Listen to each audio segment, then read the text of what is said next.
وای پښتون چې دنو سل کاله پس چې دنو خپل بدلا اخلي دا نن منګه ولیدل سیټه چې جنې تاسو تخکاری کنه دې 15 کاله په جیل کې وشولو او دا وای کنه که زما 50 کاله په جیل کې وشي نو زه بیا هم خوشاله یم ما د خپل ورور بدلا غوښتي د ملګرو تاسو ته پته ده پښتانه چې دنو همیشه د خپل دشمن نه بدله ضرور اخلي او کدا هر کله وی هغه ته ضرور بدلا اخلي او دا نن منګه ولیدل دې سیټه به تاسو تصویر ښکاری د دې جنې چې دنو یو هنر هم زده کپړې جوړي او دا چې دنو په جیل کې یو کس انټرویو اخلي دا وای کنه چې زما 15 کاله په جیل کې وشولو او زه چې دنو وس خوشاله یم که 50 کاله مې بیا به هم خوشاله یم او د خپل ورور قاتل چې په عدالت کې د جج مخې ته ایشتل دی ډیره غټه کارنامه یې کړله موږ له داد په کار دی کنه چې داسې خلکو له داد ورکو پښتانه همیشه زنده باد خپل دشمن چرته هم نه پرېږدي په همیشه دپاره ختم کړی وي او دا اوس هم وایي چې زه خوشاله یم که څومره په دې جیل کې زه وخت تېر کړم نو زه په هغه باندې خوشاله یم ملګرو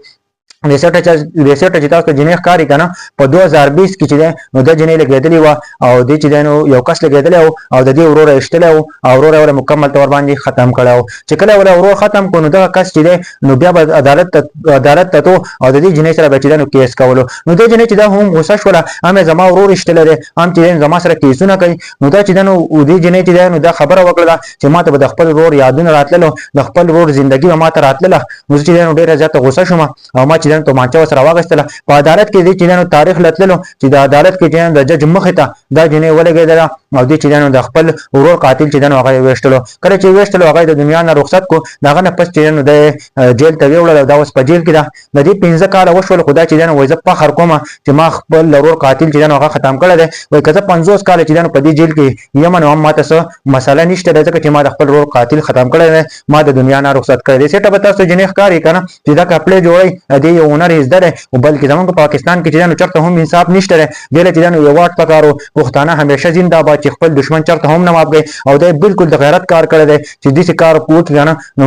موږ له پکار چې موږ له داد ورکو او موږ چې د دې لپاره आवाज چوتو چې ولې دې سره داسې کیږي دې سره ولې دې زیاته کیږي د ورور ول اشتله او کنه او دغه نه پس چې د خپل ورور قاتل وېشتو او دا چې د جیل کړل دا اوس هم په جیل کې د عمل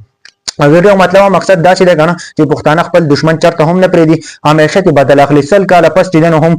پښتانه لګي او د خپل دشمن نه چې نو ضرور بدل اخلي او دا نن موږ ولیدل دا څوک چرته هم نشي برداشت کولای چې ورور دی وولي او بیا ستا قاتل ستا سره ځي او په عدالت کې ستا سره کیس کوي یا ستا د ورور قاتل ځي او ستا سره چې نو په عدالت کې کیس کوي دا څوک چرته هم نشي برداشت کولای دې جنې په اړه کې تاسو وایي خو کوم کمنټ ضرور وکړئ د ټولو ملګرو سره ضرور شیر کړئ یو ښه کار کړی دی دې جنې د لپاره आवाज چوتول پکار دی چې د پاکستان اسلامي جمهوریت پاکستان پکار دي عدالتونو له پکار دي چې د غیرتمن خلکو د پښتانه خلکو هغه همیشه چې نو ریها کی هغه ریلیز کی او هغه ول داد ورکي چې تاسو بالکل ټیک کار کړی دی ځکه کنه چې د خپل ورور بدله غوښتي دا او د ټیک کار کړی دی موږ له پکار چې د داد ورکو د اپریشیټ کو دا مخ کی کو چې دا چې د خوراکه چې د جیل نه ریها کړل شي هغه وایي کنه چې 15 کال په جیل کې شو دي که 50 کال په جیل کې وشي نو چې دا بیا هم نه خپکیږم هغه وایي چې بیا هم خوشاله یم ځکه چې ما د خپل ورور قاتل چې دا مکمل ختم کړی دی په دې باره کې بس وایي خو کوم کمنټ وکوي د نور ملګرو سره به ضرور شیر کوئ